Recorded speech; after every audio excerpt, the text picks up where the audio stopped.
Mambo ni vipi, mambo ni aje mwana Hot Data 24 na mwana New Trending. Issue ambayo imekuwa ni gumzo sana kwenye kichwa cha Diamond Platnumz hivi karibuni ni vita ambayo alikuwa anapigana na mzazi mwenza, nikimzungumzia Tanasha Donna, mwanadada kutokea kipande cha Kenya pale. Na hii ilisababisha mpaka kufikia hatua ya kuweza kwa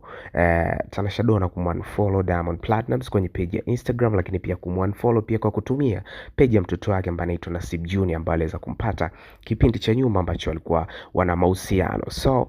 siku ya jana kuna kitu special ambacho kimetokea baada ya Tanasha Donna kuweza kupost kwenye Insta story picha ya mtoto wao ambao anaitwa Nasib Junior na Diamond Platnumz kuweza kuirepost naye kwenye Insta story ile picha na kuweza kuweka pia na ujumbe ambao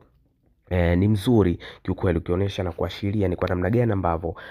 anampenda sana mtoto wake, na ujumbe ambao aliweza kuandika kwamba Diamond fulani hivi mwenye filter ya Kenya.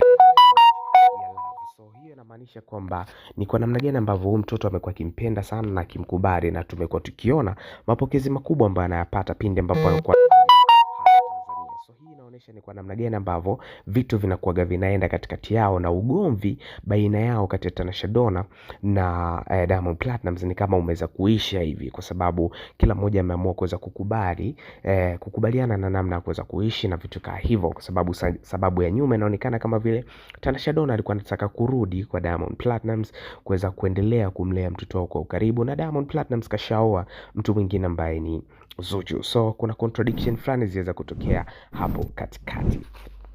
So usahau kucomment, kulike, kusubscribe wa YouTube channel, kwa sababu Hot Data 24 na New Trendings zitakupa vitu ambavyo ni moto moto kweli kweli.